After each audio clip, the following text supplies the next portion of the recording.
And here we go. Hello, hello, hello, everybody. Welcome to the last of our summer series of webinar, and this is entitled Surviving the Downtime. I am Jwaundace Candece. I'm a stunt woman, an actor, and also creator of StuntPOC. And today's show, I have everyday stunt performers who work every day, who are some of my favorite people who I see from Vancouver to Chicago to Atlanta to New York and LA, here today to discuss what they've been doing on their downtime. And for you who have any questions for them, you could go ahead and get them ready now. And I'm going to go over the house rules before we get started and before we introduce our panelists, okay? Are you ready? I'm so excited today. Okay, as you can see at the bottom is the chat room. This is where you could shout out your favorite people today. You could shout out everybody. You could shout out the stunt performers if you have any questions, or just say hello, put it in the chat room. Now the Q&A section is if you have serious questions about today's panel. You could address a particular panelist, or you could ask a general question for them. You do it in the Q&A section. You'll see that at the bottom along with the chat room, okay? You could also put the anonymous button on there if you don't want anyone to know who you are when you ask a question, and it stays anonymous to all of us. So let's get started. Over to the right, you will see a lot of information that the StuntPOC team will provide to this panel, information about our panelists, contact information, and anything else they want you to know, their websites, where they train, and things of that nature. So we're going to start with our first panelist, introducing Jeanette Branch. Hi, everybody. I'm Jeanette JJ Branch, and I'm a New York-based stunt woman, actress. And the way I've been surviving quarantine is I hooked up with two friends of mine. We started an amazing online show called The Smoke, where we talk relationships, dating, marriage, divorce, sex. We speak about it all, and we bring each other the smoke. It's where male and females get to ask each other questions, and we come with transparency, with honesty, and it has been an amazing experience. Another way is I educated myself on stocks. I started purchasing stocks, and if anybody's interested in that, I have a link that will come up. You can join the site that I'm on, and it'll give you a free stock just for signing up without purchasing anything. And the third way is I started an Amazon store, believe it or not. Right now, we're only selling sunglasses, but that has been an experience within itself. So that's how I've been surviving quarantine. Thank you so much. That's great. The next one is Elizabeth Davidovich. Hi, my name is Elizabeth Davidovich. I am from Atlanta, Georgia. I'm a stunt woman, and among other things, I've also started to get into producing. The primary way that I've been spending the downtime is, I'll be honest, the first month, all I did was sleep and eat and recover, because I've had Smash well over 7 years. And having two full-time jobs, being a stunt woman and owner, operator, manager of a training facility, there was no eating, sleeping. I'm literally still getting caught up on laundry. I know that's not a very glamorous answer, but it's the truth. I've also actually taken the time to foster some animals. I've gone through, I think, about 27 cats now. Picking them up off the street, finding a home for them, developing a relationship, and actually I'm in the process of starting a nonprofit with someone not in the industry, just to help these animals during this downtime. Another huge time that way that I've been spending my time is developing relationships with people that I've been putting those relationships on hold for the past 16 years as I've been evolving as a stunt woman and coordinator and so on. Instead of just breezing in and out of people's lives, actually engaging with them, connecting with people, and getting back in touch with the outside world. So getting caught up on reality, dealing with reality, finding a healthy way to understand what's going on, my place within it, along with so many other things. It almost feels like I've been busier since the pandemic has started, since there are so many new elements to deal with. But I'll leave it at that. Thank you. Our next one is represent Chicago, Brian Neal. Hey guys, Brian from Chicago. How I've been surviving this downtime. I've taken online classes from Coursera. They're offering a bunch of online classes for free. You don't have to pay. A lot of universities are joining in, and they're just, having so many classes. I've specifically taken astronomy classes, like the planets, so I've been focused on that. And also, as recently as the past week, I've been writing my first script. I'm doing a psychological thriller that I'm excited about, and hopefully I'll be done within the next few weeks and can, get that pitched out and hopefully make a movie out of it. That's good to know. Thank you, Brian. And represent Atlanta, we have Jenin Gonzalez. Hey guys, how's it going? My name is Jenin Gonzalez, and the way that I've been kind of spending my time is I've definitely checked into the volatility of stocks and investing and options trading, but I've also got into LinkedIn learning, spent a lot of time studying marketing, studying how to better promote myself. I've been doing a lot of wire work and rigging, definitely have a lot to learn. Camera work and angles and action design, as well as conditioning and just all around training and taking advantage of the downtime that I have. I've been coaching now that our hours are kind of back up at the gym, and I've been able to, help out people that have really been struggling. So that's virtually it. That's great. Okay, represent Vancouver, Canada, we have Rochelle Okoye. Hey everyone, I'm Rochelle Okoye and I represent Vancouver. I've been surviving this downtime by actually trying to just create more balance in my life. When we were working in film, I tended to be quite busy and had a really hectic schedule.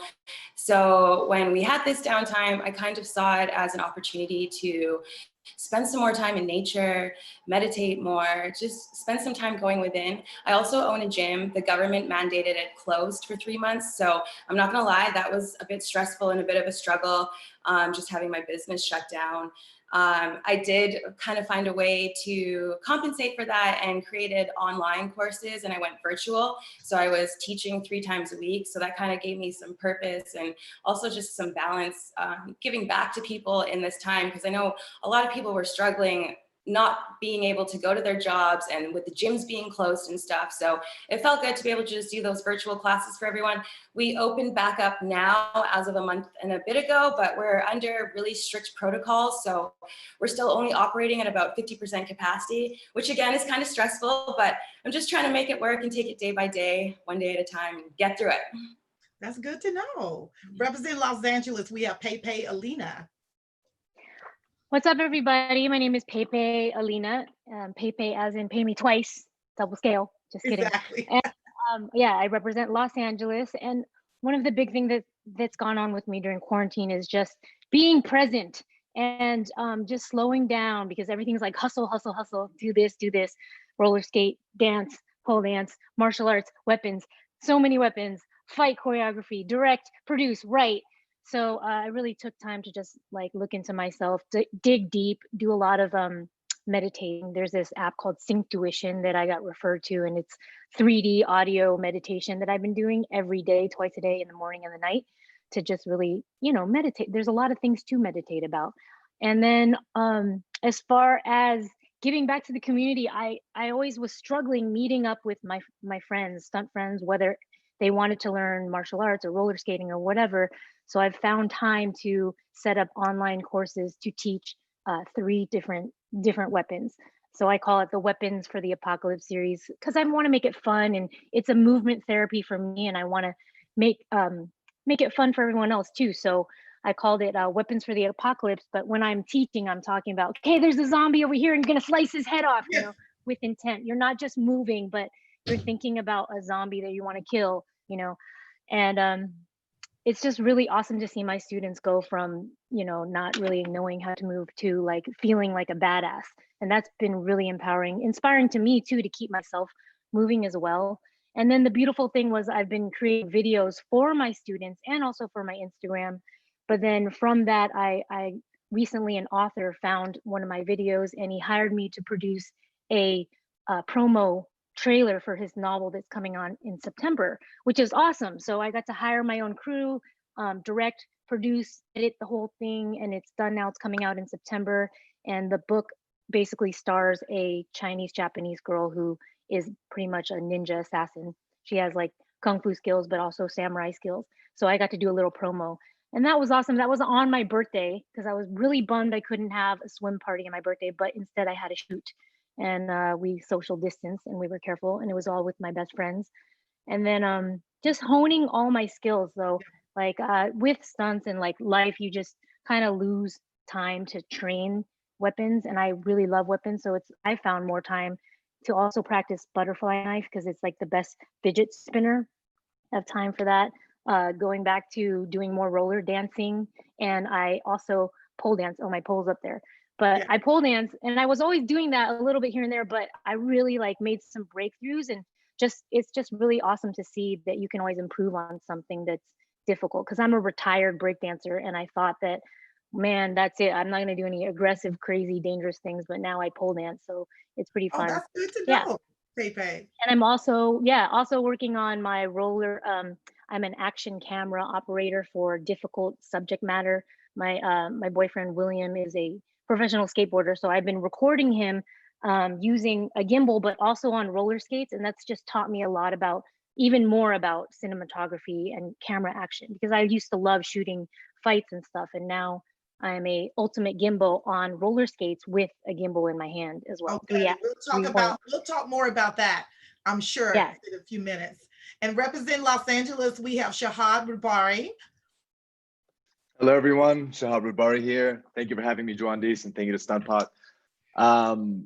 Mostly I've been getting fat, as I'm sure a lot of people could empathize with very much. Been baking, which is something I never imagined myself doing. But in these crazy times, aside from staying safe and doing my best to train as much as I can, mostly it's really shifted my perspective, seeing a lot of the things that have been going on around the world. I think with COVID, it kind of put a lot of attention on a lot of things environmentally and politically.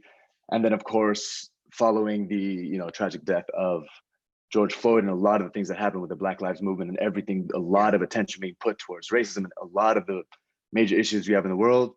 I was very much inspired by that and a lot of the things that we had leading up even before the pandemic. So I was able to do some community organizing. I spoke with a lot of my friends, both in the industry and outside the industry. We kind of started the Diversity in Stunts initiative, which was a decent success. A lot of people started posting about it. It got pretty big. And it, jumped on to the shoulders of the people who've been doing this fight for a very long time. So I got to meet a lot of incredible leaders, along with Jwaundace and a lot of other people. So that's really been eye-opening and amazing. And it started off just as a basic movement, a lot of things we hoped for. But since we've been in touch with the president of SAG, a lot of the board members, we've been in touch with Color of Change, a lot of the major leaders at CAWME. So we're making a lot of very positive progress, we're hoping, for Black men and women in the stunt community and also for people of color all around the world. So that's mostly what we've been involved with, kind of making a political statement, but also hoping to make things a little bit better while everything is so great. You know what I love about this group, because this is a diverse group from all across the United States and even in Canada. And everybody seemed like that we're on the same page. We also want to give back to our community. We want to struggle for balance and meditate. We want to do things creative, but we also need our financial to also be taken care of too. So don't worry, guys. I want to let you know that we're going to be having more webinars in the fall, and everyone's on my list. It's just that I'm just picking out people on the list right now. So let's start off with the financials, because I think that's very important in our community right now, since we're not making that much money. We're putting out more money than we have. JJ, you talked about stocks, and I think Jenin, you mentioned it too, and Brian. What made you get into stocks, especially now where we're not getting paychecks? Well, when the pandemic first hit, I was actually working on 2 shows, one in New Orleans and one here I was acting on in New York. And when it hit, I lost both jobs, lost 2 jobs at one time, being shut down. So it was a really good time. I'd always been interested in stocks and learning more about stocks, but it was a good time because I've been hearing that the market dropped. So, which means everything is low, which means it's a good time to buy. So I just kind of went in hardcore and educated myself on different stocks. And I have to say, the first stock that I purchased was Zoom. It was very low then. It dropped, and Zoom was the first one that I purchased because I felt I was thinking forward. It's something everyone was going to start using because we were all quarantined. So I'm a big believer in having some type of ownership. So if you use certain things, it's great to be able to own it. If you a person that goes to Starbucks all the time, you probably need to buy some Starbucks stocks to have some ownership. I mean, we all work in film and TV. We all doing stunts. I'm sure all of us have something that's been on Netflix, so we need to own some Netflix stocks. I own Netflix stock, and I'm yes. So we all been flown to on location somewhere at some point in time. Let's own some Boeing. Let's own some stuff that that we utilize every day. Yeah, and now they have vaccines that they're working on for COVID. So they have a lot of stocks out there that you can invest in. For some of the vaccines, we don't know what's going to hit, what's going to work, what's not going to work. But I just thought it was a great time. What else? What else did I have to do? I agree. Eat. Jenin and Brian, you mentioned something about stocks. Jenin and Brian. Jenin, what are some names that you could give us for people who have small money that we could invest in? Really quick, I'm gonna just put out a disclaimer. Do not spend your money. You will lose all your money. It's not gambling. Do please educate yourself before you buy into anything. You're literally throwing caution to the wind when you jump into stocks and marketing. My only thing I can say that I did for myself, and this is not advice, is build a long-term portfolio. Just build a long-term portfolio, look at the market, find out where the fluctuations are, find out what things give a proper dividend yield, which a dividend yield, if you don't know, is essentially a certain percentage that you receive back every quarter based on how many stocks you currently have. So you own a part of that company. And as long as you say, like, for example, Disney's a great one right now. Disney had a negative outcome in the market where we knew that it was shut down and everything was bad. So most people assumed that they were going to go down whenever earnings was, and by the way, we're in earnings season. So immediately a lot of people bet against them. Somehow these guys ended up currently today about 9-10% over what people assumed they were going to make. They expected them to go down, but they went up instead. And that's because things like Disney are never going to go away. You're investing in something that's going to be out there for the long term. You've known how long they've been alive. Now, we were talking about risking your money with a lot of these biotech companies. These biotech companies essentially are half of them get money, and you see they're pump and dumps. A pump and dump is essentially when a lot of people focus their money and energy into this one thing because they heard news, it spikes really high, all of them pull out, and it drops lower than where you started.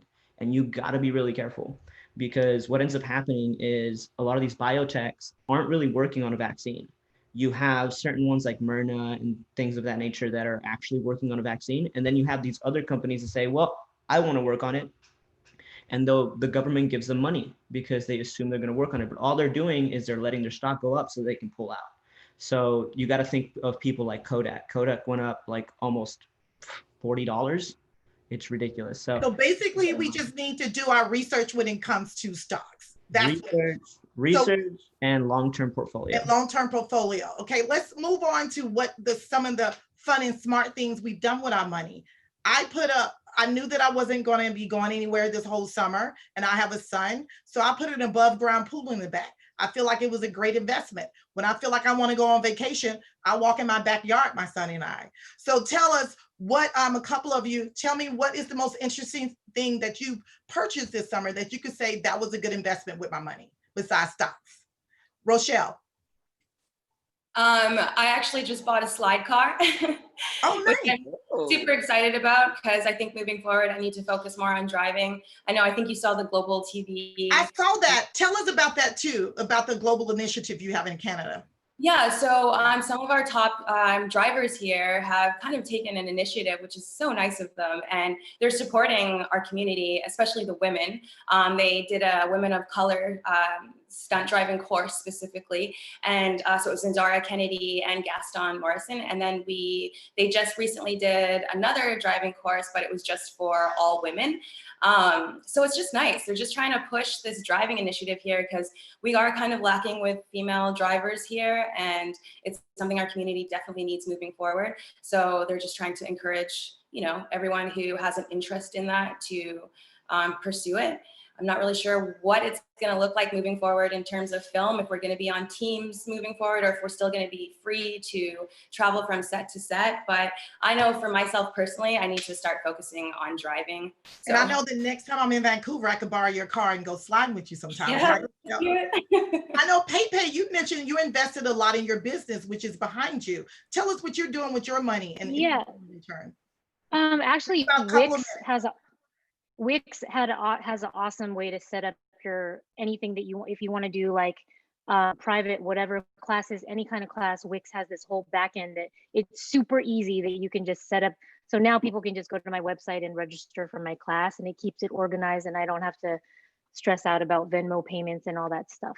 And then I actually, in my backyard, I got these MMA mats, and those have been super awesome because we've been using them on the pool to work out and train and things like that. That was like $250, whatever. And then we also got a ping pong table because that's been a lifelong dream to get a ping pong table. And it's really great hand-eye coordination. But I guess what production wise, I invested in a gimbal, which it's for an iPhone, and it's I'm using it all the time. I can send a link to, and it was only $100, but it's with your iPhone, and I've been able to record and on my roller skates, but it's also good without roller skates, and I think that's amazing. Make really smooth, professional looking footage. Yeah.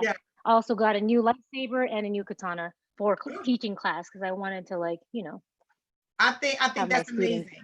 Let's talk about loss. Yeah. I know, Elizabeth, you have a gym.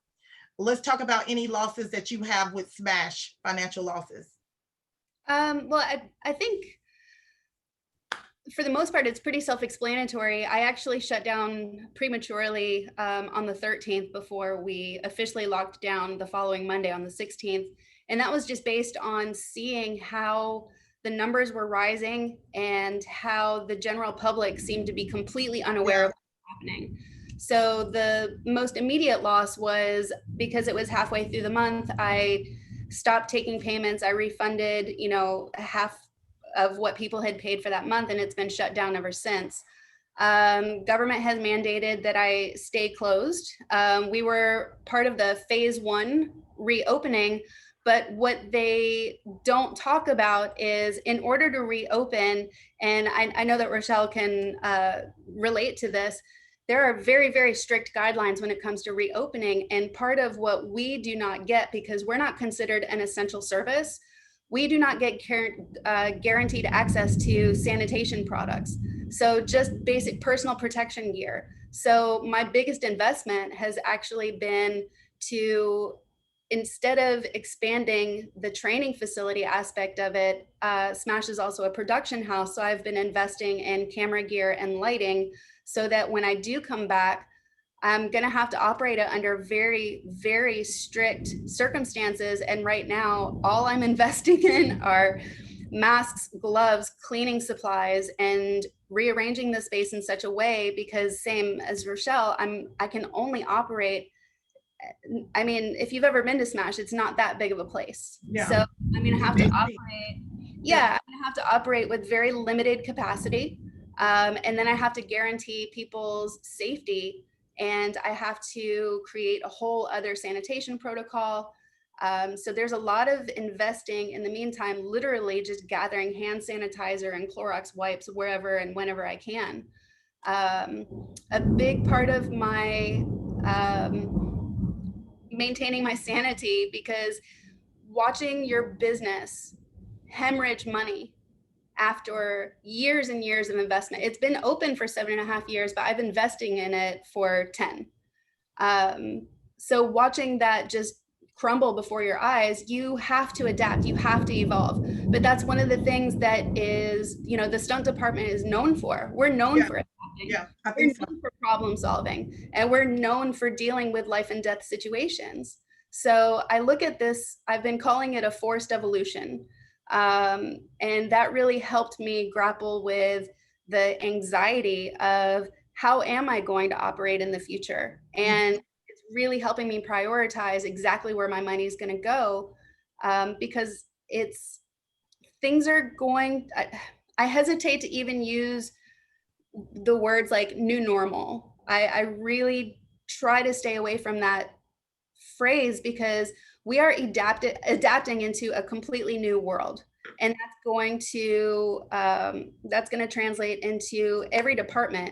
But in a lot of ways, people look to the stunt department to be the problem solvers. So I look at this as an opportunity. I love what Pei Pei is doing. And actually one of the programs that I had been doing at Smash for the past 2 years is a stunt camera department. So integrating camera and stunts in such a way to create shots that were not possible before. And I'm sure everyone knows the famous Born Datum jump that Gary Powell did, which, I mean, that blew my mind and it opened my mind to a whole new world of possibilities. So on the one hand, I could focus on, well, all this money is going away, but it's also an opportunity to just redirect that energy into what is this new world going to look like? And how can I play a part? I think that's a lot to think about, and hopefully, you know, during this panel, we could probably come up with some ways that'll help you and with the other people who are work at GEM, with Rochelle, with TriStar, and everyone else, and especially the people like Jenin, Brian, and Shahaub, who actually spend more time at the gym than anything. Then we could come up with, you know, some solutions to that.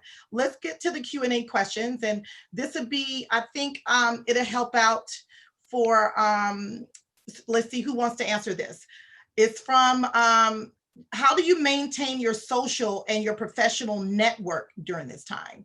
I think, Shahaub, I want you to answer that, because what you're doing is you have such an activism going on. Tell us how you maintain your social and your professional network during this time. Sure. On one end, being hopefully as conscious and safe as possible. I mean, obviously we're dealing with a pandemic. That's something we haven't dealt with in our generation. It's a serious deal. So being careful about it, making sure that there are people that I do hang out with, ideally being tested, or using methods like this, be it Zoom, be it phone calls, be it socially distanced meetings. There's a lot of being aware of how to approach it responsibly are very important. But that aside, I've been fortunate. I have a lot of friends who are still here in LA, even friends who I have that are in Atlanta and whatnot, that do come through. We've been able to try to train and coordinate as many projects as we can, because on one end, right before the quarantine happened, I was fight coordinating for WandaVision out in Atlanta. And now after the quarantine, we were supposed to start production actually 2 days ago, but again, it got pushed for a few other projects we got going on as well. So there's a lot of pre-production and post-production going on concurrently to this pandemic. So even though technically we're not on camera, there's a lot of stuff that's happening that we're dealing with. But we do have more time on our hands than we've almost had in, I don't know, that I've at least experienced the last 10 to 15 years. So I don't know, there's a lot of opportunity to be working on a lot of things. I think getting together with people you know that are safe and responsible and shooting what you can and preparing what you can, or even if it's a matter of just writing. I've heard a lot of people talking about educating themselves on different methods of production. I think that's huge. One of the things that kind of slingshotted me up in the stunt world was also coming from that background.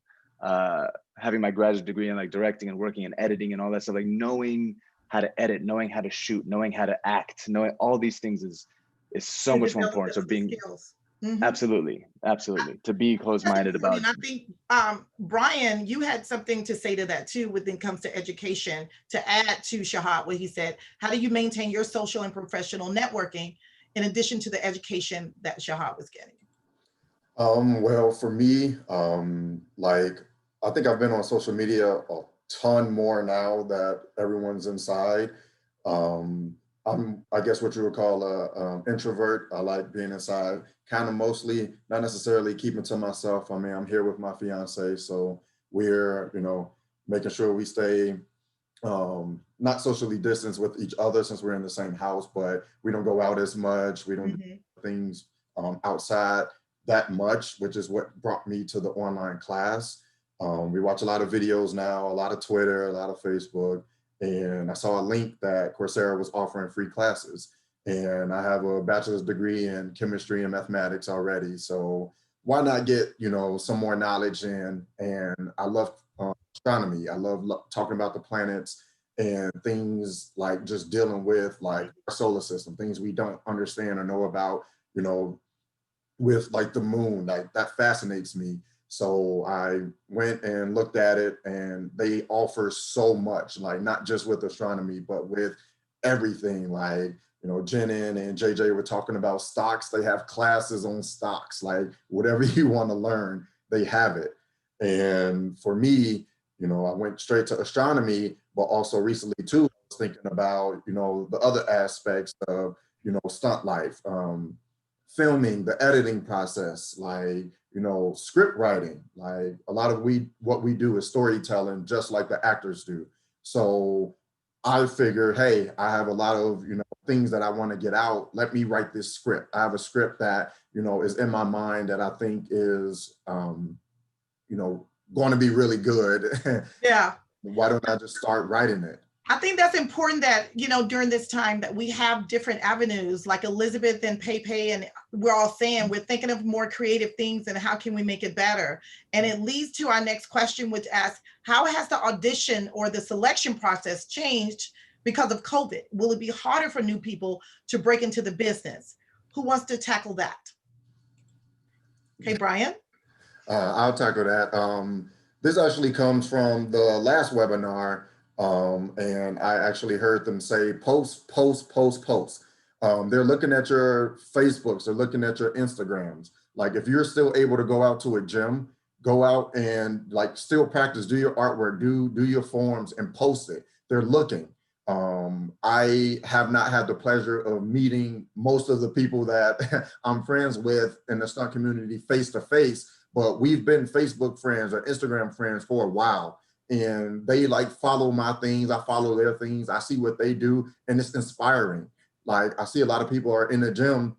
I'm gonna take my butt to the gym too and try to, you know, and learn some stuff. I'm a ex-gymnast, ex-cheerleader, so I mean, I still tumble myself, but you know, seeing them doing the trick and stuff, let me try to do that too. Yeah, I want to learn.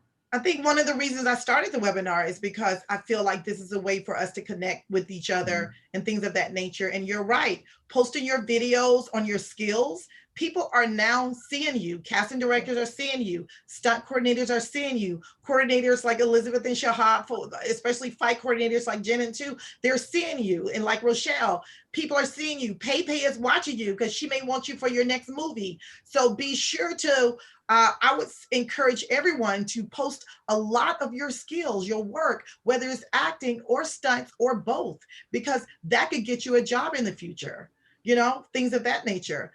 You have something to say, Elizabeth? I just wanted to say, and this actually touches on both questions as far as maintaining relationships and how difficult it may or may not be for people to get into the industry at this point.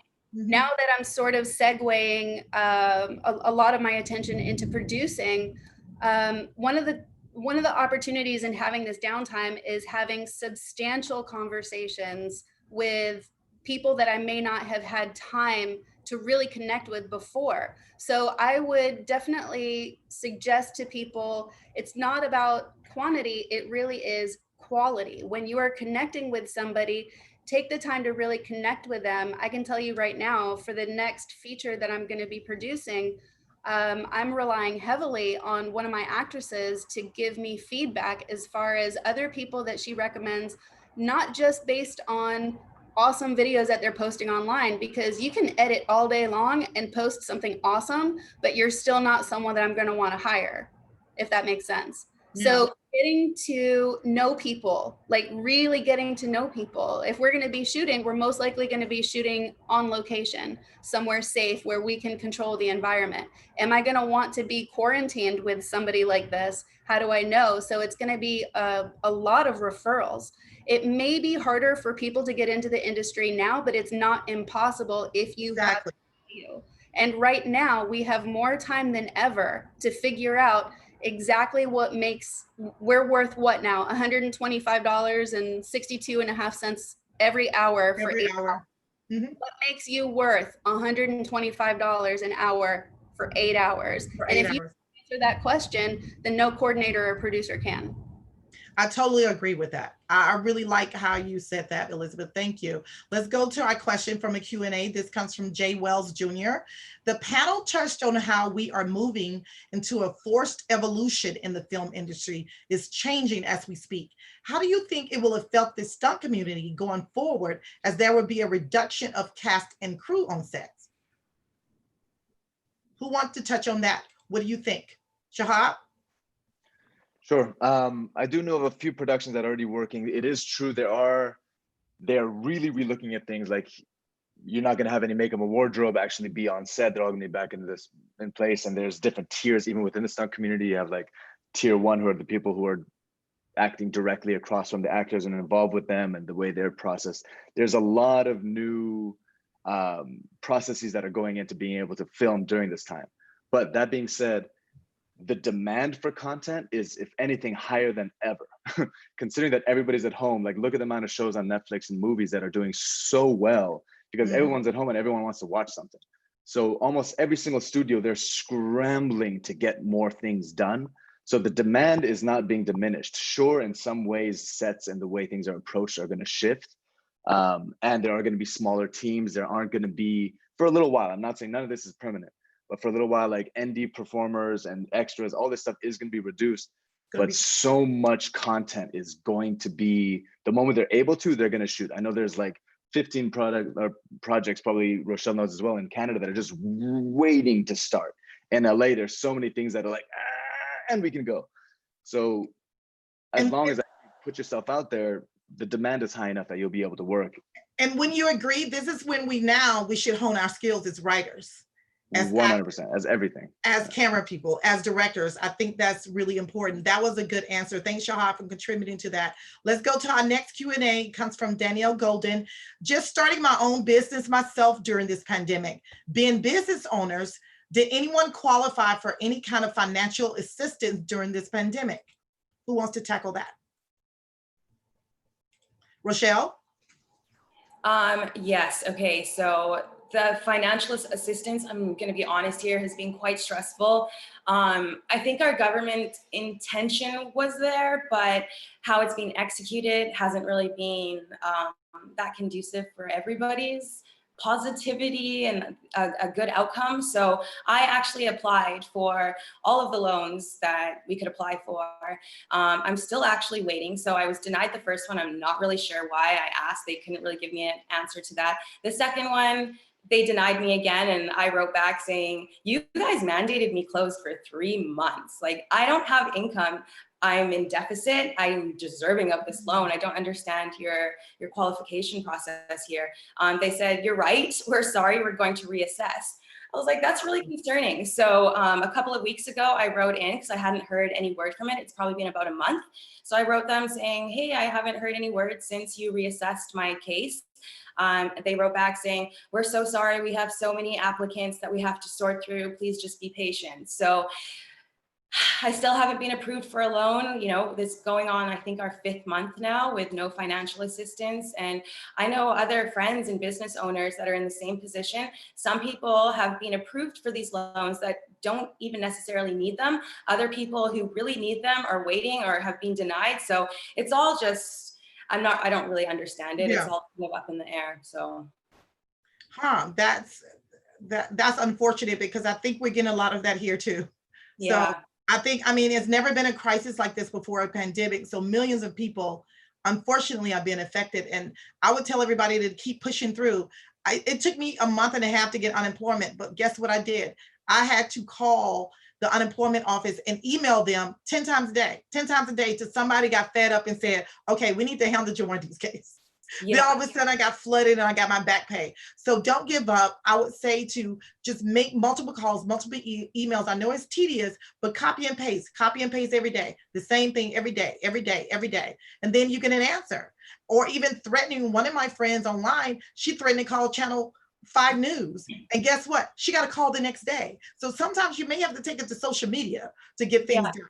The other issue is landlords applying for the loans as well, because landlords are responsible for applying for some of these. My landlord, unfortunately, has not been of any help in this situation. I've been trying to assist them to apply for this application for their loan, and again, they've just not been helpful. So I think this is another thing business owners are struggling with, are trying to get their landlords to cooperate during these times and not having your landlords just kick you out because you can't pay rent.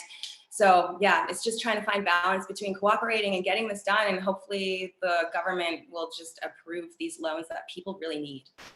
I hope so too. And we have kind of a concern. Tyrese on here, she has a concern and a question. She said she didn't get interested in stunts until a year ago.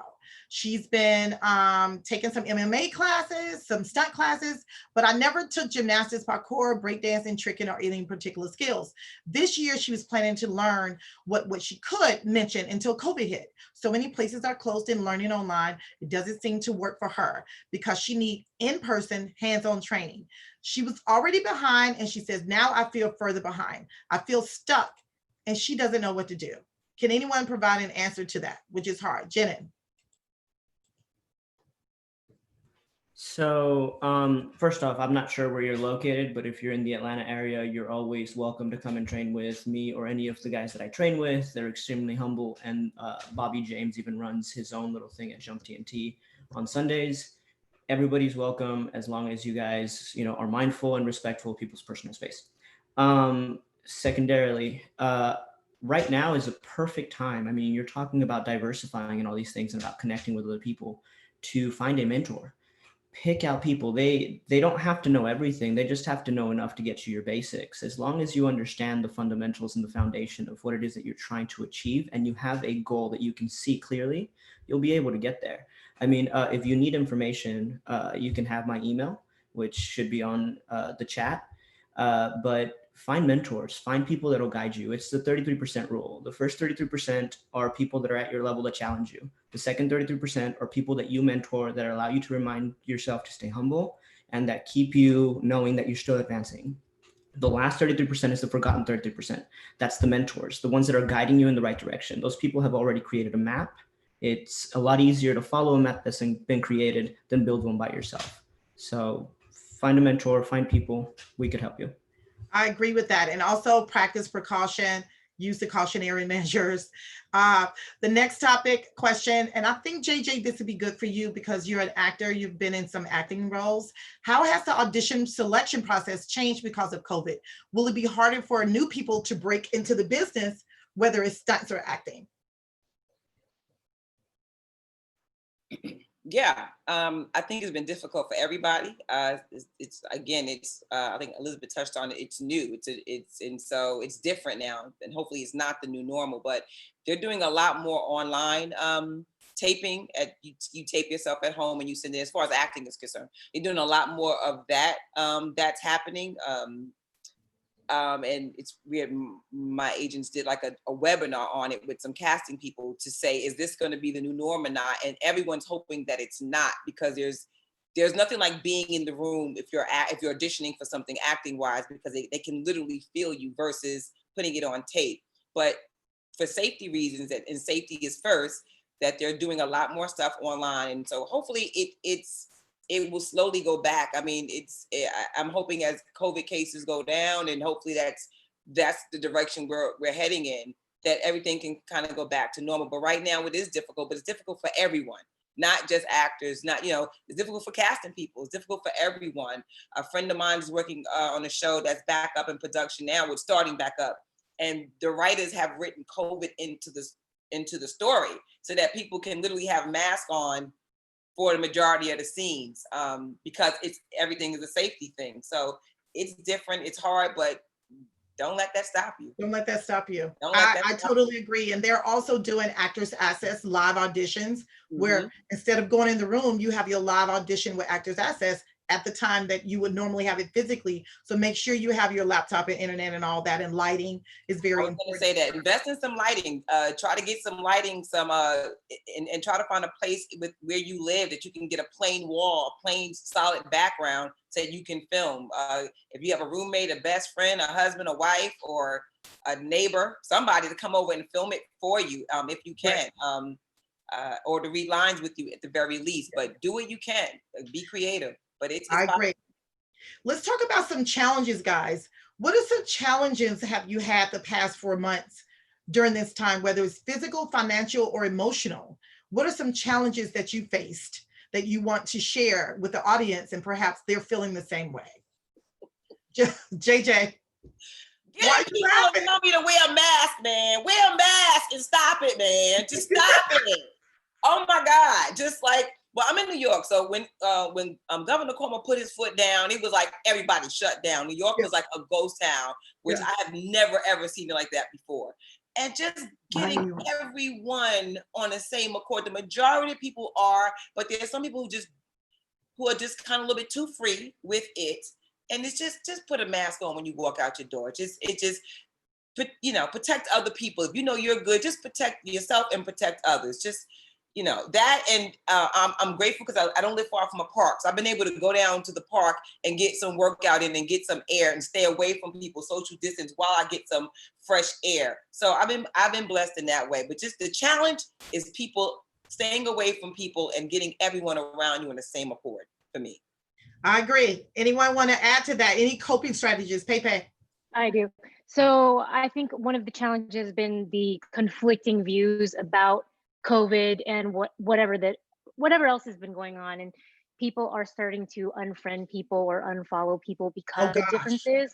So I just feel like, there's some people who are like the conspiracy theorists that like think that COVID is not really a big deal, and then there's the people who like are friends with doctors who are facing COVID every day, et cetera, and seeing it right there and having like friends and family members that are coming out of it. So I just feel like there should be some more sensitivity going on with the people who do think that it's like a conspiracy and that things are getting blown out of proportion when it comes to like whether it's hanging out in person or just the online bullying that's going on. Because when it comes down to it, you have to respect people's wishes of how they want to deal with COVID. And for instance, my parents are almost 80 and they are scared. They're just straight up scared because they have had friends who have died. I have a close, my cousin's grandma died and it's just really sensitive. So when somebody else comes in and is just like, oh, whatever, throwing facts that there's just so much information online with like facts and like percentages and deaths and this and that you just have those people. I really feel like you need to be careful about when you're talking as if you know everything, and then to the people who are like trying to respect their elders and quarantine and wear masks. So there are people who are like, don't want to wear masks because they think it's fake, whatever, they don't believe in it. And then they're not wearing masks around those people. I've seen it many times. There have been a couple social situations where it's like we're social distancing, but somebody will come in with a no mask and it's somebody we're really good friends with, but suddenly we've learned that he's suddenly a slight conspiracy theorist. So I think that just everybody needs to be aware of this. Yeah, it's basically about respect. I believe in respect. That. But if someone doesn't, then that's their priority. I'm not going around them. That's just me personally. So I think it's about respecting each other. I'm going to have mine. If that person doesn't, I keep my distance.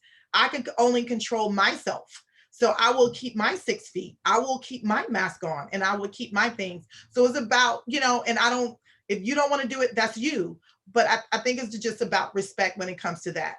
Now, we all mentioned and talked about balance and meditation and having how this, the last few months has taken an emotional toll on us. So what are some solutions and coping strategies that perhaps you could share with the audience of what you've been doing? Take a couple of minutes to think about that. Rochelle. I think we're in a time right now where a lot of darkness is coming to light, and I don't know about everybody else, but I'm kind of an empath. So it's kind of I've gone into states of overwhelm sometimes, and it's just been a lot with everything in your face, one thing after the other. I find nature very healing. I find when I go out into nature and just spend time on the ocean, if you have water by you, I highly recommend getting your feet into the sand, spending time in water, spending time with the trees, touching the trees, take your shoes off, ground yourself, put your feet in the earth, in the soil, in the mud, like just grounding is everything. Meditation, I've been meditating a lot. I usually meditate anyways, but I've been meditating a lot more these days. And I've also been praying and just tapping into my spirituality more, just trying to pray for the world and pray for healing and pray for higher consciousness of people. And you know what I've been doing, Rochelle? What? I've been reading your book. I don't know if you guys know, she's an author and she has homework assignments in here, and I've been doing my homework, Rochelle. So this book for the last couple of weeks, honestly, since I knew I wanted you on this panel, has given me a lot of balance and meditation. So pick it up. It's called With Every Brick. It's on Amazon. So it'll be there in 2 days. Yes. Anyone else? Shahaub. Yes, thank you. And I absolutely second everything, Rochelle, that you said. I love it. I do agree that this time it's incredibly isolating. So in so many ways, being able super important, but simultaneously, it gives us such an opportunity for empathy. And that was one of the things I was very hopeful at the beginning with COVID, is the idea of international relations, for people to see that like, it doesn't matter what country you're from, what religion you have, what the color of your skin is, a virus affects everybody. So there's the hope that this, if anything, will bring everybody together. So yes, taking care of oneself, I think is super important, but also caring fully about others, going back to the respect that you said. And not only in your own communities, but not to take a political stance, but the idea of in November for us in the United States, being able to go out and vote, like no matter how the process is, I would please love if everybody could get out and vote to not only make a change around you, but to also take a hand in the democracy of hopefully shifting the country towards something a little more sane. I agree. Elizabeth, I had a question for you when we speak, we're speaking about emotional balance and meditation. You ever thought about, for you guys who have the gyms, thought about maybe taking 10, maybe stunt people at a time and practice social distance, and maybe having some type of meditation once or twice a week, open your gyms up to just people come in, just play some classical music or meditative music. I mean, I feel like your gym is like the perfect place. It's so, you know, because of the size, you know, and you have the music playing anyway, I always felt safe and balanced when I would come to Smash. So is that something that maybe you guys can maybe start as a group with Stunts? Elizabeth. It's really interesting that you should say that. And I very much wanted to dovetail onto something that Rochelle said. I'm also very much an empath. And for the first month, you know, after I finished eating and sleeping and kind of coming to, paying attention to what was going on in the outside world, I can't not feel other people's pain.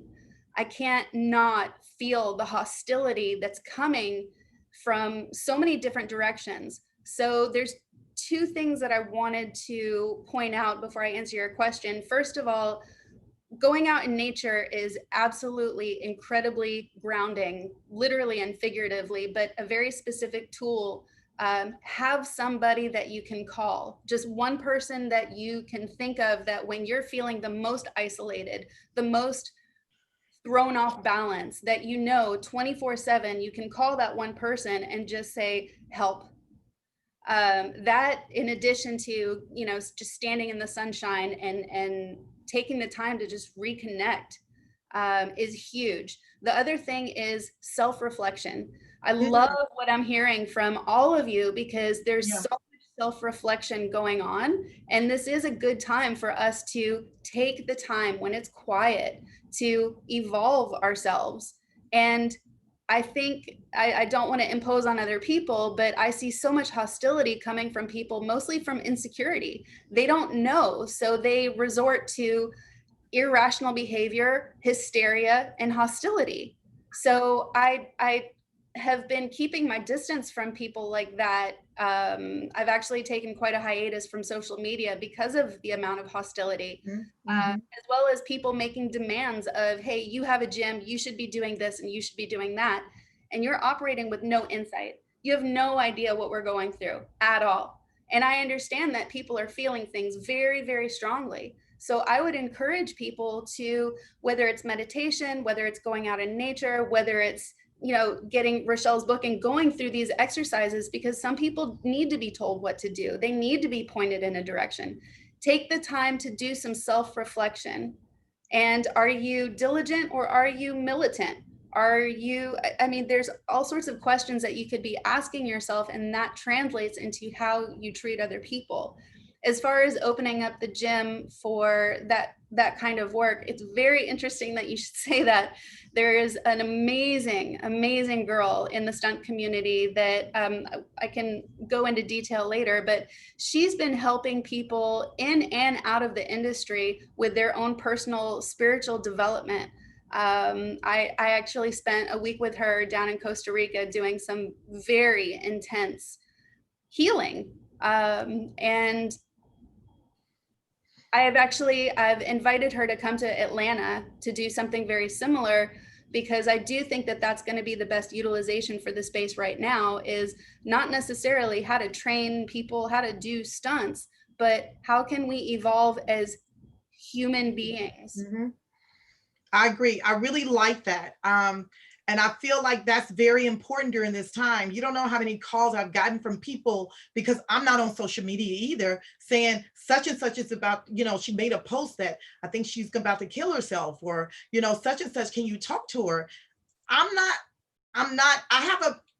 don't know if anyone knows this. I have a master's degree in psychology. I got out of psychology for a reason, because it takes a toll. So I think those people who know that's why they call me to say, can you help?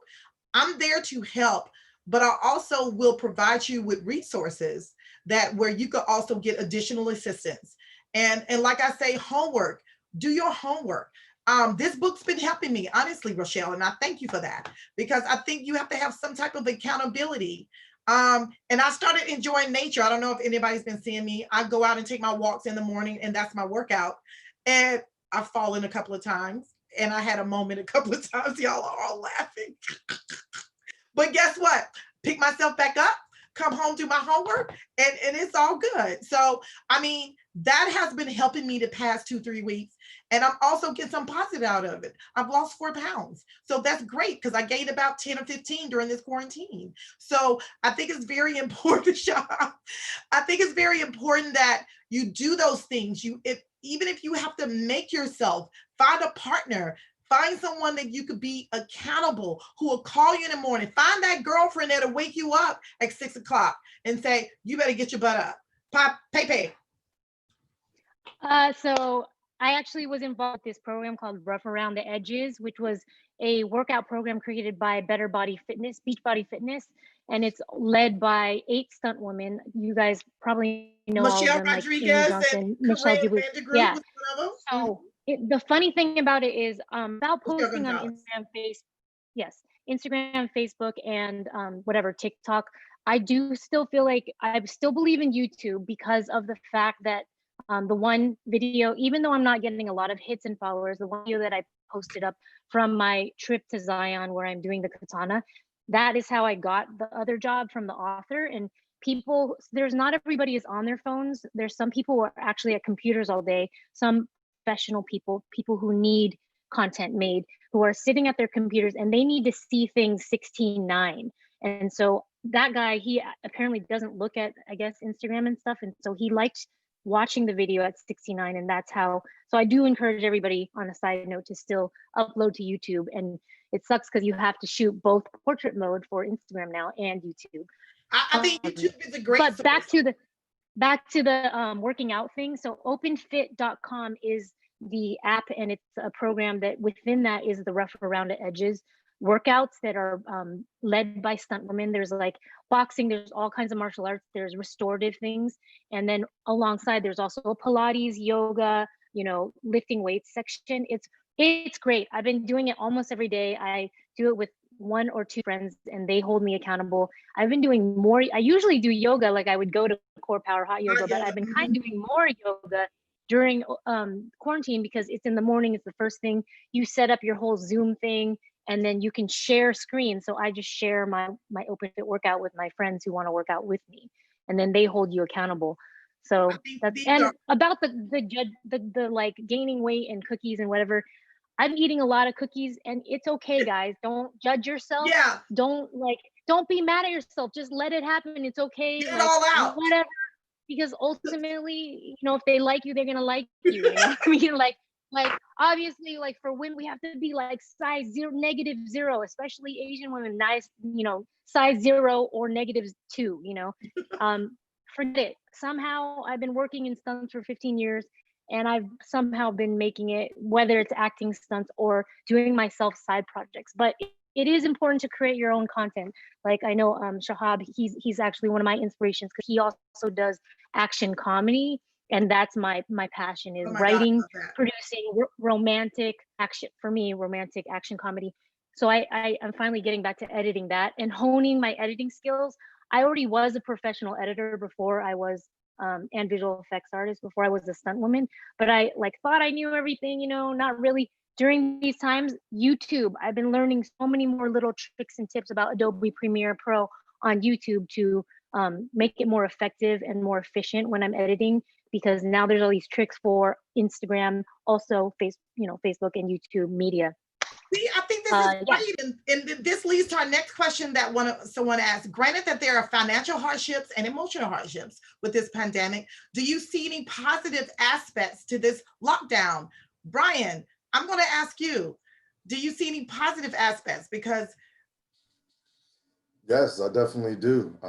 This is the learning time. This is the time that you could spend, like everyone said, this is the time where you could, reflect on yourself, learn anything you want. Like the internet is open. You can learn whatever you want. You could go on YouTube. I said about Coursera, which will be in the link, on the chat. Things that you never thought you would do. Bake. You can start baking. Like, other things that, you've always wanted to do. This is the time. We're closed in, which is true. And for some people, I would say kind of like me, where, I don't really have a big group. I don't necessarily need a big group, to thrive or anything, but I still am active. I still have the people that I talk to, that are in my circle. And like I said, I still watch other people. I still am active with other people. It's just that, I am going to take the time for myself. And as a good coping, method, especially for me, I love the horror genre. I've watched so many horror movies through this time, and you got on the shirt, I'm waiting on it. But I agree with you. This is important. Going piggybacking on everybody. This is why you all here. I follow you guys. I stalk you on social media. I see what you all do. So this is why I wanted you to be a part of this group, because I am inspired by all of you on this panel. And I feel like that if you could take just little pieces, and I'm talking to the audience, if you could take a little pieces of what they're saying and kind of combine it and mix it in and shake it up, you will come up with all of your solutions and your coping strategies that you need to get through this pandemic. And I'm sure we have some more. Who's next? Who wants to talk about any other coping strategies? Jenin? So if I could directly talk to the people listening, ask yourself the questions. These guys have given you a lot of information, but at the end of the day, we primarily look at ourselves and look at this downtime and we see it as a negative, particularly because we're not monetizing on our day to day. Maybe we're struggling because we can't make ends meet. Maybe we're struggling because we're having a hard time eating. I could tell you there was about a week or two there where I did not know where my income was going to come from. So, but you as a person, if you're watching this, you're obviously wanting to improve yourself. I would recommend you keep going. You're alive right now. You're surviving. You're pushing through. You've gone through the hardest part of this pandemic. So as an individual, everything you've ever preached to anybody else, apply it to yourself. Push yourself to that next level. Let yourself know that you are a champion, that you are a winner, that you're somebody who's going to succeed.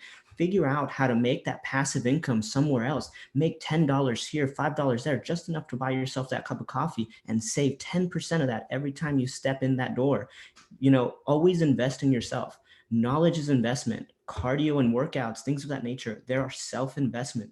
You know, anytime you educate yourself or you make new friends, even when you're supporting other people, that's a self-investment, because when you work with other people, it reminds you that you matter and you can make an impact on somebody else's life. So don't look at everything as something that is difficult to get over. Sometimes these obstacles are placed in front of you to remind you that you are a winner, that you are a champion, and you can get ahead of it. Yeah, I agree with you wholeheartedly. Our next question is, in the stunt world, what things do you think will go back to the way they were, and what things you think will have a permanent change? Who wants to tackle that question? That's something to think about. Shahaub? I was just gonna say, I would hesitate for anyone to align their thinking in such a way that they're gonna wait for things to go back to the way that they were. There's a lot of frustration in the idea that you have to sit and wait. It's hard to answer that question directly because we don't know. There's more that we don't know than what we do. As far as what's gonna be the same, films are still gonna need action. So it's up to us to be creative and how can we provide that action? Whether it's, there's gonna be a lot more stunt driving potentially. There's, you know, maybe fewer big fight scenes. But I think it's a very, very difficult question to answer. Obviously, Yeah, it's all hesitating. We don't know. We don't know what's going to be exactly the same, but that's part of the job, is figuring it out. Okay, Shahaub? Yeah, I absolutely agree with Elizabeth that we don't know a lot more than we do know. And keeping in mind that the people, like, it's not some separate major computer that's making decisions. It's people like you and I who are trying to figure this out at the exact same time in production. That being said, and I don't think this is necessarily as an effect of COVID and everything, but more so just where the industry has been evolving as action has become so much more common. At the same time, I think to be able to stand out and be as entertaining and tell as good of stories, we as stunt people, I think, have also very much involved. I mean, absolute respect to everything that's been in the past, but the stereotype of stunts in the back in the day may have been, oh, you take a punch and you fall down, and that's kind of all you need to be. In a way, you're a punching bag. But now so many people refer, it's like almost everybody here is an actor and stunt person. That idea of if you're in front of camera, you're performing. And then Pei Pei was talking about action comedy, like every element of storytelling and character design. Brian, you were talking about writing. To know about writing and to know about performing are going to be more important as a stunt person, in my opinion, than to be able to throw 18 really nice kicks. Sure, timing and space and all that's going to be important, or be able to take a hit. Of course, that's the ABCs. But everything going forward, all the big movies I know about, is they're always talking about, like, the bar is already there as far as like, okay, we want genre kind of action, we want this, we want that. But the biggest thing, the thing that stands out is great performance and comedy. And how is it special? The same way you look at Marvel movies and how they change. At the beginning, it's like, all right, just cool punches and kicks. Then it becomes like, all right, Guardians of the Galaxy, Logan, all these different things of like, how do we become creatively different that it stands out? Deadpool, you know, performance. So I think stunts as a whole is shifting in that we're action designers, storytellers, performers. Those are some skill sets that the more we become great at those, the more we're going to be hireable, and the more we could actually influence what the next kind of jobs are. Wait, one more thing to add on to that. Go ahead, one more thing. Pei Pei, go ahead. Everything he said was awesome. And then lastly, to add on to the end of Shahaub, is your personality and your etiquette on set, and or just etiquette with people in general, is like, you know, you really do have to be social. You can't be too much of an introvert, because there are a lot of people who are really skilled but then don't know how to have a conversation or make friends, or, you know, keep it not awkward. And this is so important. And if you, I mean, most of our friends were pretty like social and whatever. If you feel like you're not confident in that way, that's something you really need to work on. And there's like tons of books about that. There's like How to Win Friends and Influence People. There's like, I don't know. There's a lot of books about like just how to socialize, because that's what it comes down to, is they're going to pick the person they want to work with, as opposed to the person who has so much skill but is a jerk. Nobody wants to work with a jerk. Nobody want to work with a jerk. That's what it just, yeah. And I've seen it so many times where someone is really skilled, but you know what? They did something really bad, like, I don't know, on set. Like, it could have been the etiquette. It could have been them treating the wardrobe people bad, being entitled. all of that. They're not going to get hired over a person who's not as skilled, but is just a cool person on set. So that's really important as far as like honing all your skills and all that. Okay, Shahaub, you want to backpedal on that?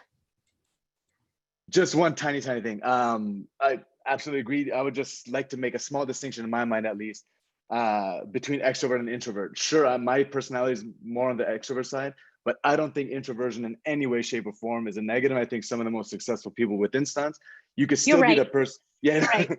just so, I know there's gonna be some I'm listeners who still are an quiet. introvert. For sure. Right. Maybe so that's not the right word, I guess. It's just like maybe like, you know what I want to change it to is socially awkward. Like if you're just socially awkward, which I can, don't be a dick. The golden rule, treat people like you want to be treated. Think before you act. Just don't be a dick. Don't feel self-entitled. Like those are the main things. Exactly. Let's go to, there's a question by Sarah, open to all. Do you think networking over social media has an impact for getting yourself out there and getting your name in the rooms, like utilizing Instagram, Twitter, feedback, Facebook? Brian. I'm gonna say definitely yes. I would say out of the panelists here, I think I'm the most green one that's in here. And I've been fortunate enough to work on some really cool, great projects. And it has stemmed from me using social media and interacting with coordinators, interacting with other stunt performers. I've been referred by Jwaundace actually like loads of times. But I'm gonna tell you why, Brian, is because you tag StuntPOC, you tag coordinators, so you get our attention, so you have good skills on that. Yeah, I just bring it out. Like Jwaundace just wearing the shirt Lovecraft Country. I was fortunate enough to initially get the call for Lovecraft Country when it shot in Chicago, and then it moved to Atlanta. And I got a little nervous because, you know, I'm a Chicago local, not an Atlanta local. So like Jenin said earlier, you know, kind of find a mentor, find somebody you can ask. I called Jwaundace. Hey, you know, this project is— Stephen Pope hired you. I just referred you. Stephen Pope. And I got the call literally like hours later. And now I'm in Atlanta, you know, doing this project, and I couldn't believe it. Like, it was insane. But all of it stemmed from social media. Like, don't be afraid to just reach out. I mean, it's not going to hurt. Post your things, comment. You know, people read the comments. Like, I got to piggyback on everything Jenin said, because everything he said is correct. Everything he said is right and accurate. And I loved it because I feel like that's what I did. I like literally followed what he just said, and it has been working for me. It works. It definitely works. And let me piggyback on that, Jeanette. Let me let you talk first. Go ahead. I just was gonna say the entire industry, it seems like it's being influenced by social media. Like everyone is getting jobs from social media, not just stunt people. So I mean, everybody from directors showcasing their work, producers, everybody, actors. So definitely it has an effect on stunts as well. It's like, I don't know if it's a good or bad thing, but it doesn't even matter because it's happening, that everything is kind of switching that way. So your social media presence does make a difference, and it is a free space for you to advertise what you do and show who you are and get in front of people that you probably normally would not be able to get in front of. So got to use it to your benefit, just like Brian said. And I wanted to say real quick, someone asked about loans, small business loans. Okay. I just wanted to give the information. There is SBA, the Small Business Association. They do have a COVID relief. I want to say it's a grant. I'm not quite sure. A friend of mine did it. I'm not quite sure it was a loan or grant, but it was about $1,500. So I mean, it's $1,500 that you can apply for and get. And if you Google SBA disaster relief fund, it's like a one-sheeter. You put your information in, and they can either accept you or deny you right then and there. But it's worth it to apply. And I know many people who went through that same website and they've gotten their money. So it's okay. It's a legitimate site. Pei Pei. Yeah, I was going to add to that too. There's also the PPP loan. Maybe Rochelle, you can use that too. But I think that's for small businesses as well. I applied through Citibank. I got denied also of the EIDL and SBA loan for some reason, both my S Corp. So twice I got denied, and I've just given up on trying to contact. But I did get not 1,500, I got 1,000 directly put as a grant because they denied me of the loan. But for the PPP, it's a loan, it's forgivable. You have to use it.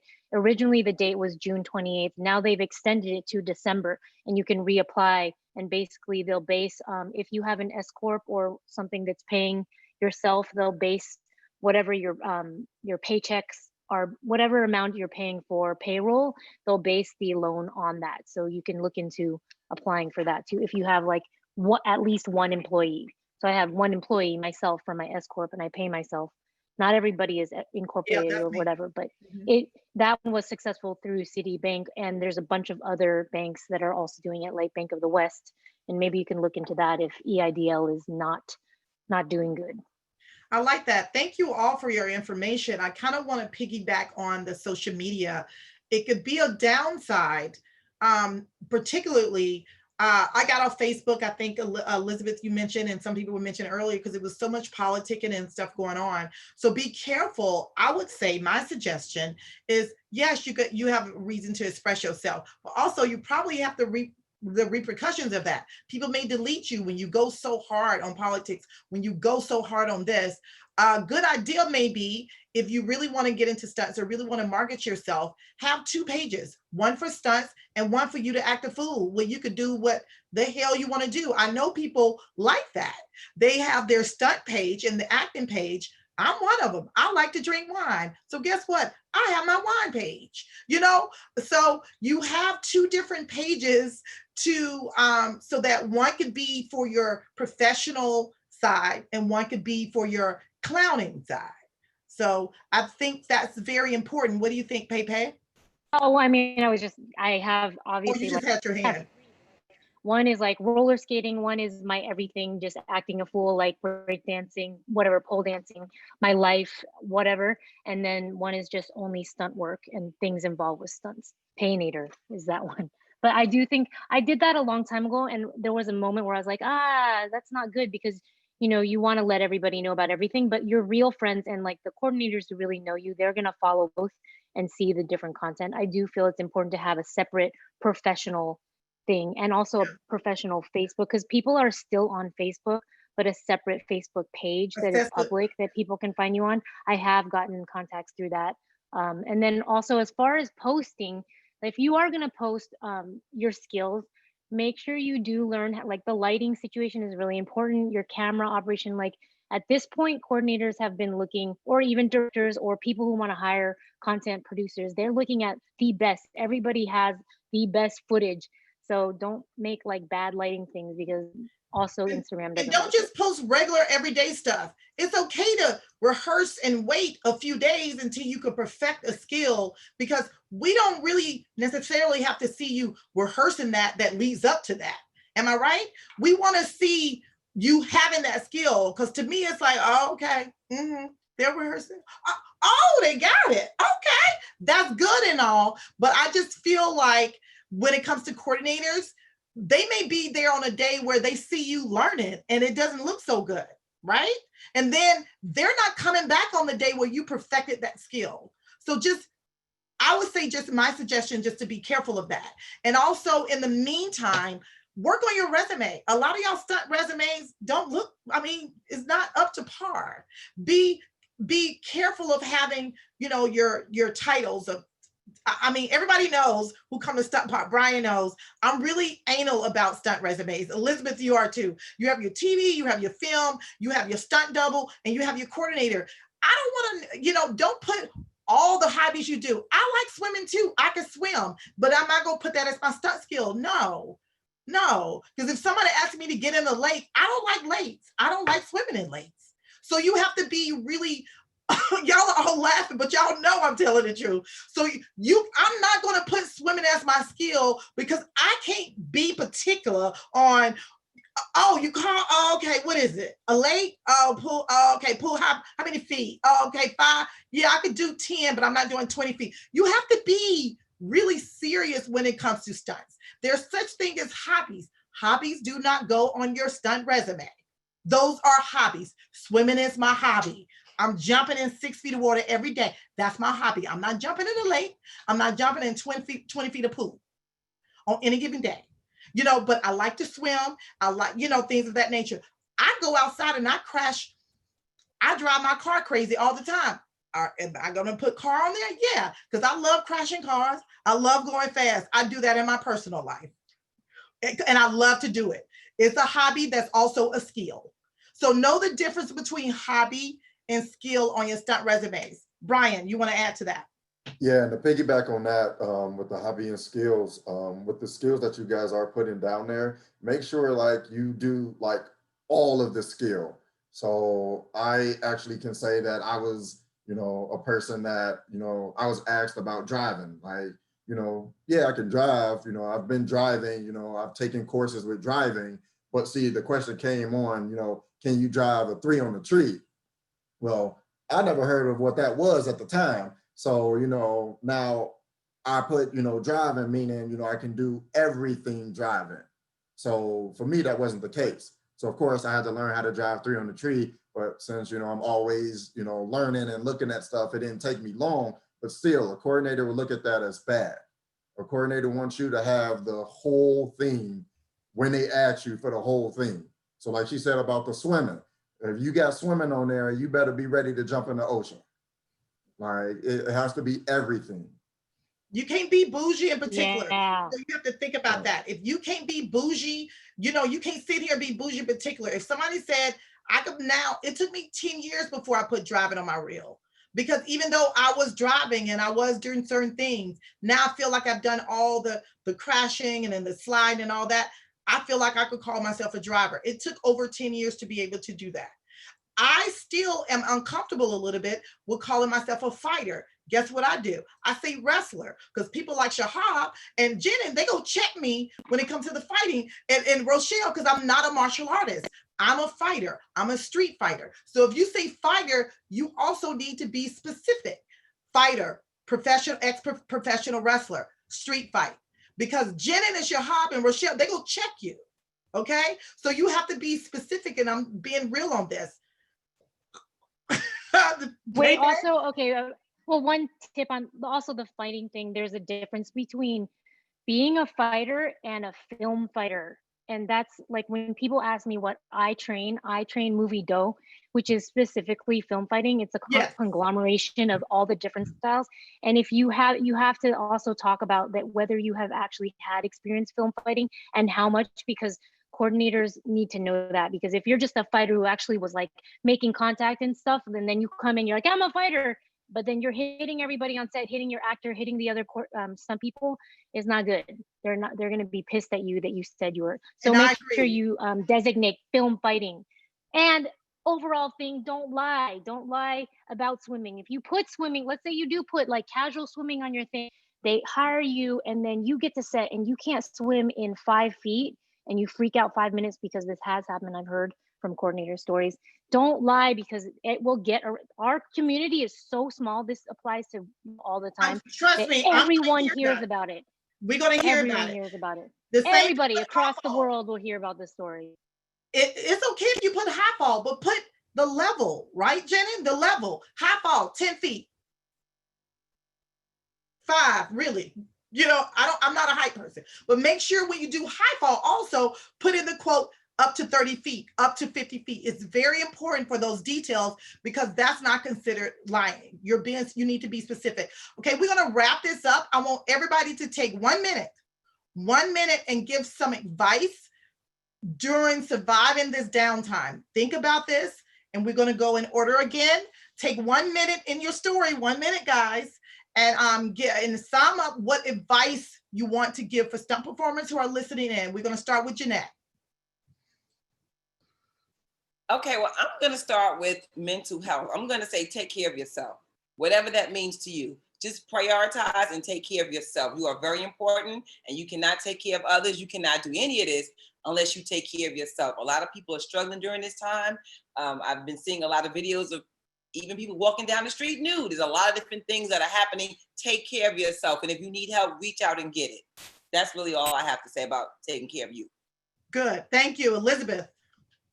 Gosh, there's so much that I would want to say, but ultimately, be sincere. When you're doing your self-reflection, be honest with yourself. Don't just tell yourself what you think you should be saying. When it comes to social media, it's a tool. It's, you know, the intention of the user. Be sincere. So whether it's with yourself or with the outside world, be honest. And right now we have the time to do that. So if it feels dark and it feels hard, that's okay. That's part of the process. It probably means that you're onto something. So ultimately, just be honest, be sincere. Okay, the next is Jenin. What can you tell us? Number one, find a mentor. Number two, invest in yourself, whether it's education or it's financially. Save 10% of whatever you have. If you go into stocks for some reason, long-term portfolio. But beyond that, be kind to yourself. You've gone through the worst part, learn from the experience of COVID, and understand that it could happen again. We do not know the outcome of the film industry, and we do not know the outcome of tomorrow. So please invest in yourself, save yourself a lot of time, and remind yourself that you're worth everything. So. Good. Okay, Brian? I would say use this time to learn, use this time to get into the arts. Like we all been saying, you know, write something. If it's musically, you know, create something. This is the time. You have a lot of time to, you know, take advantage of things you've always wanted to do, and it's nothing stopping you. The world is yours now, so take advantage of it. Thank you. Rochelle? Yeah, I would say self-love, self-reflection. Just take the time to just look within, be kind to yourself, be patient with yourself. You know that these times are tough. Not everything is going to run smoothly and flow for you, and that's okay. It's part of the journey. So again, just be patient, be kind, love yourself, and love one another. I think a lot more people need empathy, more empathy, show empathy, be there for one another, try to understand each other, and just care for one another. We're all in this together. We're all human, so just be there for one another. Thank you. Shahaub? Yes, listen to all these brilliant, beautiful people that are here. All incredible advice. Do love yourself, especially if you have a nice soft belt around your belly right now, like I do. Learn to love it. It's soft, it's cushiony, it's beautiful. And vote. If you're in America, vote. If you support Donald Trump, don't vote. Everyone else, please vote. Okay, Pei Pei? Well, wake up every day and think of 5 things that you're grateful for, or write them in your little notes thing if you don't have a diary, and invest in Audible, because there's a lot of self-improvement things on there and information and things to learn. It's only first month is free, $14.99. After that, you get free credits to listening to tons of books. There's a really good book I just finished. I'm probably going to listen to it once a month. It's called The Mastery of Love. So good, so inspiring. You just feel amazing. Another thing is, if you don't do yoga, I really feel like you should give yoga at least 1 week try, because it cultivates your mind, body, spirit. It's cross training for stunt people, because we do so much impactful like martial arts crap. And then yoga just really makes you like focus, and it's a moving meditation, but you're also stretching and elongating and doing good to your joints, because I don't know about you guys, but I have injuries that yoga and Pilates. And, yoga really helps. Yeah. Thank you. What I want you guys to do is, there were a couple of questions. One was for Shahaub. You don't have to answer, but it was on how to be involved in your diversity and stunts initiative. If you guys are on the chat room, make sure you email Shahaub. He'll email you that. Okay, Danielle? Then there was another one where people asked how anyone want to be a mentor. Raise your hand if you do. It's for T. We don't even know where you live, T. You got to say T Reese. We got to know where you live, T. So, but also she put LOL, but you guys have all of their information. Feel free to contact them, email them, follow them on social media. And this has been really, oh my God, I say after every webinar is my favorite webinar, but really this is my favorite webinar. So you guys have provided so much great information, because you're just working in the industry. We want to get back to work, and you guys have been so honest and open, I think, about providing information about your feelings and coping strategies and solutions and your challenges. We could have had this show go on for 3 hours, but we have to cut it short now. So feel free, guys, to shout everybody out. Everybody saying thank you. Say bye to everyone. We see Nikki and Sarah, and I think I saw Diego. Thank you. Carrie. You guys could type back to them. Bye. This has been really an eye-opening webinar that I have learned myself from every webinar that I've had. And I really appreciate this panel, especially for taking your time out today to come speak to our stunt performers. They learned something from every panel, and this is going to be the last of our summer series. And we hope to start back in the fall with 3 more. And we hope to do some meet and greets. More to come. It is a lot of work. Hi, Tanika. Hi, T-Reese and Penelope. Thank you guys for coming. So we're going to ask our panel to stay, and we're going to ask our attendees to sign out. Okay. Bye, everyone. Bye, guys. Bye, guys. Bye, everyone. Thank you. Thank you. Thank you, Thank you StuntPOC. for watching. Safe out there, everyone. Guys. Thank you. Okay, I ended the recording, so we just got to let everybody out. Let me get rid of them. Hold on a second. It's only 10. I'm actually going to go teach class in 2 minutes. Okay, bye. Oh, yeah, that's right. Get ready for the thing. Yeah, we're just going to spend a couple of minutes. Bye, bye, Pei Pei. Yeah, but you guys, it was so awesome to meet all of you guys because I don't know everybody, but you guys are all so inspiring, and I hope to keep in touch. And thank you so much for having me part of this panel. And wow, what a great discussion I'm today. gonna Thank you so up, much, Pei guys. Pei. I want to know more about your class. Yeah. I know we're in different. Everything. What? That's so Anytime. cool. Anytime. Bye, guys. Thank you so much. I gotta I'm do gonna my remove stock these thing people. now. Pei Pei, you know what, Pei Pei? Text me your number because me and you got to be friends now. I like you even more. Hell yeah. Hell yeah. Hell yeah, girl. Okay. I'm gonna put Tammy back on, and the last one is Ty. Let's remove. Okay. I just want to make sure everybody's out. She's muted. Okay. Looks like we're the only ones. Awesome panel. You all did a great job. Thank you. That was fun. Yeah. Wait a minute. Who's the attendee still lingering? I don't see him. Maybe that was you, Tammy. Maybe. Maybe that was you. Okay. There's no one left in the room. But I just wanted to personally thank you, y'all. This was so good. I love y'all. We love you. Even more now. Shut up. Awesome. Love you, I Jwaundace. was laughing at me most of the time. Yeah. But I mean, shit, y'all. I learned so much from you guys, and I really think we should consider, everything that we said. I mean, you see me, look, I took all my notes from y'all. Oh, I got notes too. Yeah, I wrote Yeah, notes. did y'all see me sitting here? I'm sitting here like, oh. Rochelle, can I get the name of your book again? Yeah, it's With Every Damn Brick. With Every Damn Brick. I just wrote brick. I knew brick was in it. It's With Every Damn Brick. Because she gangster, Rochelle, because she a gangster. Okay. Brick. And I have a question for Elizabeth too. The young lady that you have, do you mind sharing her name, or let me ask, does she do anything online or? Does not do anything online, and I would want to ask her permission first because I totally get that.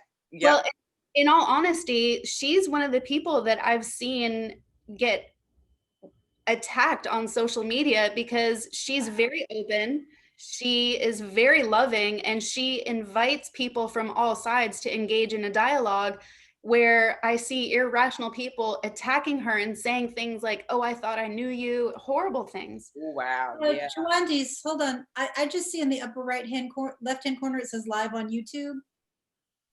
Oh, it's where. Are you still live? I'm just double checking. Awkward. You do the awkward turkey there. just double checking. Tammy saved the day.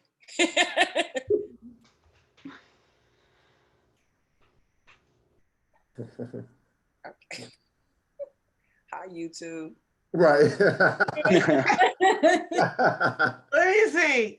Okay, let me make sure, guys. Hold on one second. Behind the scenes. Right. All human. Okay, Elizabeth didn't share her name. Okay, you know what I'm gonna do? I have all of you guys email. I'm gonna create a meeting right now and sign right back in, okay? Okay? All right. Watch your email right now. I get it. Okay. Let me watch your emails right now. So we're all gonna leave this one, right? Yeah.